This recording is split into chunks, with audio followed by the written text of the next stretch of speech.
An adult ADHD journey from diagnosis with medication optional to medication free. Yeah, yeah, yeah, yeah, yeah, yeah. Today is Saturday, 18 October 2025, and I, Tanis Coralee of Seattle, have been medication free for the entirety of this 2022. Okay. Here I, Tanis Coralee of Seattle, share about my journey as an adult with ADHD from being diagnosed in the spring of 2013 at approximately 20 years of age, which included optional medication, starting medication, which included required talk therapy with a psychiatrist, to being medication free, stopping taking the medication in October 2019. Okay. I used one medication for about 3 consecutive years, about $110 per month, before switching to a generic version of the medication for about 3.5 consecutive years, about $5 to $10 per month, before stopping. So I've covered this topic before, and I'll link in the video description to 3 of the videos where I've talked about my ADHD in like concentrated centric approach. So one is from January 2021 and 2 are from October 2023. So I'm a little bit behind those October 2023 ones, like in terms of days, because it was 10 October and 12 October, and it's now 18 October, 2 years later, so a little over 2.00 years later. What is it about the time? It's like it's been over 2 years, and back in 2023 it had been over 2 years. So I was like, let's put some context into that in terms of like the diagnosis, the treatment, and the medication and stuff. So up front and most important in this story is that my medication was prescription and came with formal/official diagnosis by a psychiatrist for ADHD, and included the every 3-month talk therapy with my psychiatrist. Yes. So I was diagnosed with mild/severe ADHD at approximately 20 years of age. And so I decided to start the medication, and they're like, so you're doing this, you need to meet with a psychiatrist turned out to be about every 3 months at the end. And it was like, I think every term, including summer, so it was every 4 to every 3 months, or so every 3 to 4 months, and then it was every 3 months, and later. And I started on Adderall, which was a bougie jar, $110 per month. Okay, for my history. Okay, and so when I got to California, when I moved from Hawaii to California, in California, the pharmacy I got it with, there was like, there's a generic version. It's not Adderall, but it's like $5 to $10 and you save $100 a month. And I was like, yeah.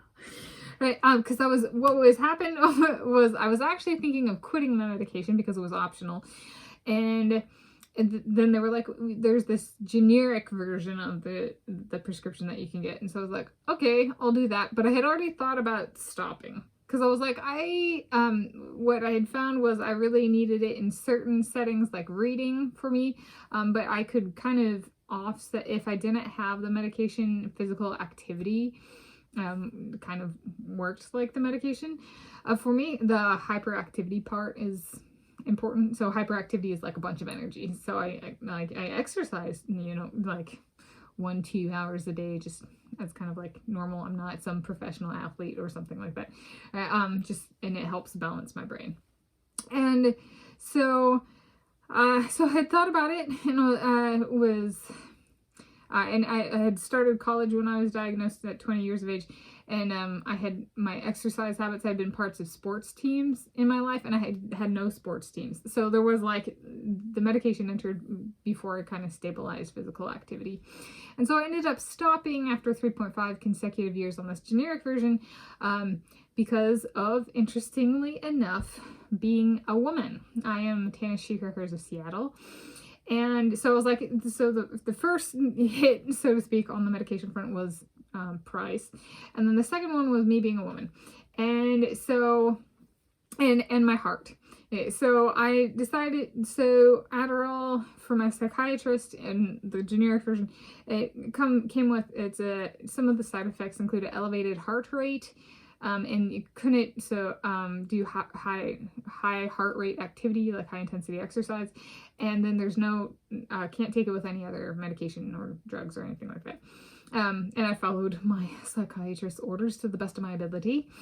And so I decided to self-experiment with my heart rate. So kind of, this actually goes into my blood glucose and blood pressure story in terms of trying to figure out how to regulate my heart rate such that my heart rate was the same on and off the medication, which took focus. One. And then two, the reason I kind of stopped it was menstruation. So I can have really bad menstrual cramps, and Adderall does nothing for me in that category.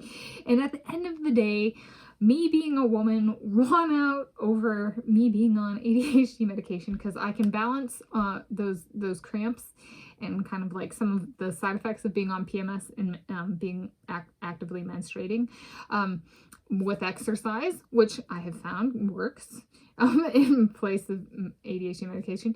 And then for the cramps themselves, Aleve, which is a medication, like over-the-counter medication kind of thing. And so I was like, I was living in California, and I'd look, and I was like, because I was already thinking, I'm like, it's a lot of money, and I was like, but do I really? And I'd look, and it'd be like, menstruating, I'm like, well, I would have to become very good at like staggering it, and so there, so that my Aleve and my Adderall would not overlap. And I was like, I could do without the ADHD medication, with the problem being I have to have the balance. And so since then, so I stopped taking medication in October 2019, and I have put in a bunch of effort on consistency in physical exercise, consistency in reading, consistency in writing, consistency in like getting all the bugs out of my attention system. And I operate better than I ever have. And it took a bunch of work. And at the end of the day, it came from me being a woman and me being like, my menstruation, I need to leave. And the activities that helped me make this realization of I don't need this medication, the activities that really helped me through were going to the movies and kind of exercise / monitoring my heart, and playing Nancy Drew computer games. So my sacred Saturdays and weekend Wednesdays, diet, exercise, computer game playing, and going to the movies. Like for real. That was, yeah. And now I'm gonna be like, look, everything I have created on this channel, 2020s, this decade, no medication, right? Which I think is very cool on this YouTube channel. Yeah. So anyway, that's an adult ADHD journey from diagnosis with medication optional to medication free.